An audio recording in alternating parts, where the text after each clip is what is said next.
The Birchbark House by Louise Erdich. Selection illustrated by S.D. Nelson.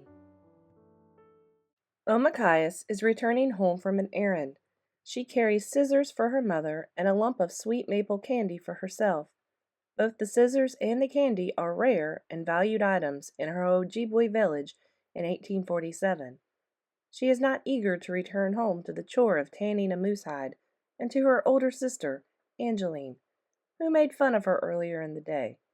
Her feelings are hurt, and she wants nothing but to be respected by Angeline. Before she went back on the trail, Omachias rinsed off the old candy lump in the lake. It came out beautifully, creamy golden, translucent, and grainy dark, and sweet. She started walking, her treasure now wrapped in a leaf. As she walked, Omachias thought, there was no way to share such a tough nut of sweetness. How would she divide it? Omachias decided she did not want to cause trouble at home. Furthermore, it suddenly made sense to her that at least one person in the family should get the full effect of the maple sugar. She would pop the whole thing into her mouth, all at once. This would save problems. The lump was delicious, tasting of spring sweetness and the inside of trees. Besides, Omachias reasoned, as she walked contentedly along, the taste of the sugar would save her from eating every one of the berries she was sure she would find on the path. Omachias' feet moved slower and even slower yet. For one thing, the moose hide waited. For another, she was still angry with her older sister and didn't want to see Angeline. She could still feel that sister foot pressing hateful on her back. If only there were some way to impress Angeline, cause her envy, make her say, "Can I have some of those berries? Please, please, please." You can be sure, Omachias thought, her face taking on a faraway haughty expression, she would be slow in answering. Yet, the worst of it was this. Her sister was usually on her side, helping her plan tricks on the other children in the village, or gathering new ferns, or snaring rabbits, visiting the grave houses looking for sugar or food left for the spirits, tossing off her clothes to swim with her, and to have her older sister laugh at her, hurt Omachias so much inside that she both wanted Angeline to smile in surprise, to be proud, to envy her, and to feel rotten and be sorry forever. So Omachias took the slow way back, looking for odamen, little red heartberries, in the sunny margins of the woods near the ground.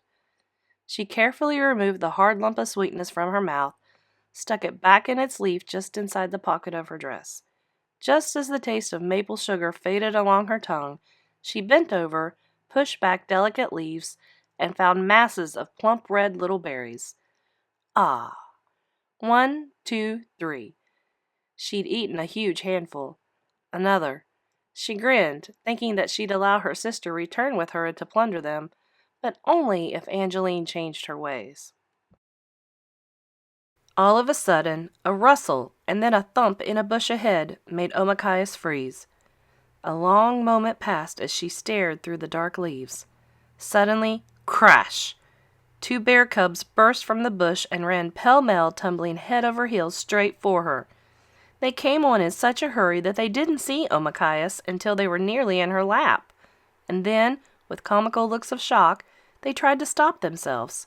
One flew flat on its face, bumping its nose and squealing.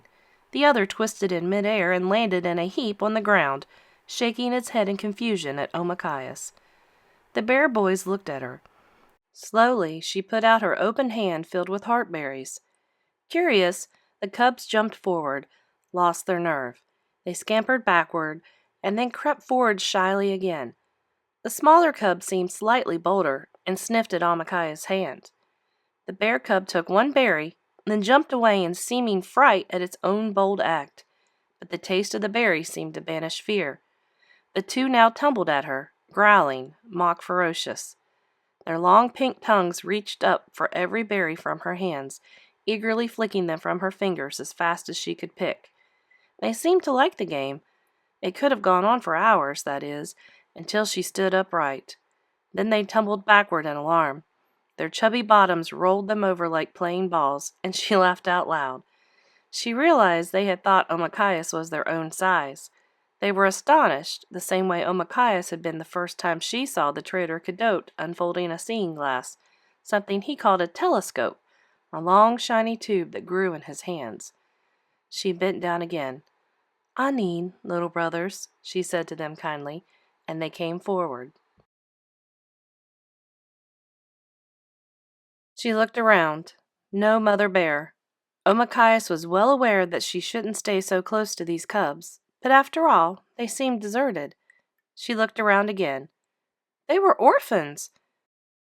Perhaps the mother bear's skin was now draped across old Tallow's bed, although she hadn't heard about a recent kill. But still, no mother bear in sight, and these little ones so hungry. Wouldn't her big sister be thrilled when Omachias returned with these two new brothers? Eagerly, Omachias began to plan out her triumphant walk back to the house. She would enter the little clearing with the cubs, one at her heels and one before her. Everyone would make way, impressed. She would lead the bear cubs around the fire 4 times before she presented one of them to Angeline, who would look at her with new respect. There was no warning. One moment Omachias was wiggling a leafy stick, making it move on the ground so the cubs would jump on it, biting fiercely. The next moment, she found herself flipped over on her back and pinned underneath a huge, powerful, heavy thing that sent down a horrible stink. It was the sow bear, the mother, breathing on her a stale breath of decayed old deer hides and skunk cabbages and dead mushrooms. "Oh!"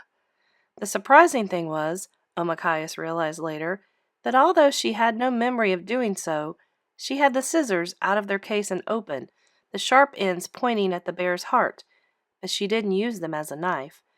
She knew for certain that she should not move.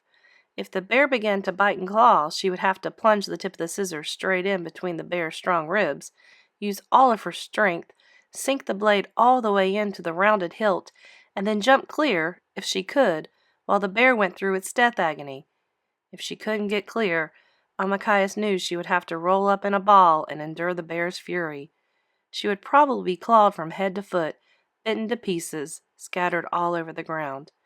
Until the mother bear made the first move, Omachias knew she should stay still, or as still as possible, given the terrified jumping of her heart.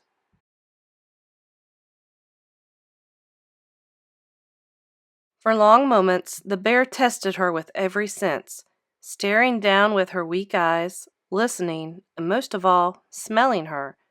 The bear smelled the morning's moose meat stew Omachias had eaten, the wild onion seasoning, and the dusty bit of maple sugar from old tallow stuck to the inside of her pocket. How she hoped the bear did not smell the bear-killing's dogs, or the bear claw that swung on a silver hoop from old Tallow's earlobe.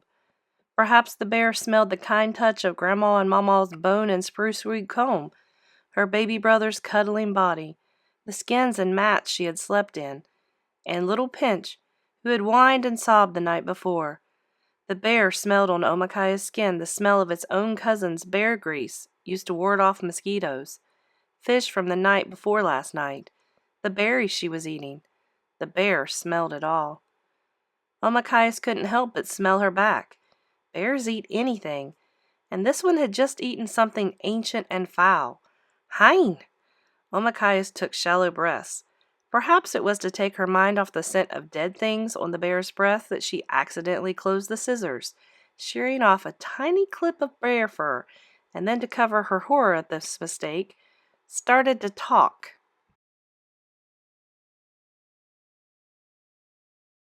"Nokomis," she said to the bear, calling her grandmother, "I didn't mean any harm. I was only playing with your children. Gawin on Jobda. Please forgive me." The bear cuffed at Omachias, but in the warning manner, not savagely to hurt. Then the bear leaned back, nose working, as though she could scent the meaning of the human words. Encouraged, Omachias continued, "I fed them some berries. I wanted to bring them home, to adopt them, have them live with me at my house as my little brothers.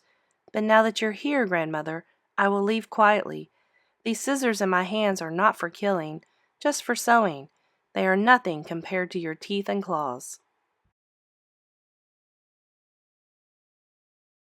And indeed, Omakaya's voice trembled slightly as the bear made a gurgling sound deep in her throat and bared her long, curved, yellowish teeth, so good at ripping and tearing. But having totaled up all of the smells and sifted them for information, the bear seemed to have decided that Omakayas was no threat. She sat back on her haunches like a huge dog. Swinging her head around, she gave a short, quick slap at one of the cubs that sent it reeling away from Omakayas. It was as though she were telling them they had done wrong to approach this human animal, and should now stay away from her. Omakayas' heart squeezed painfully. Even though it was clear her life was to be spared, she felt the loss of her new brothers. "I wouldn't ever hurt them," she said again. The little cubs piled against their mother, clung to her. For a long moment the great bear sat calmly with them, deciding where to go.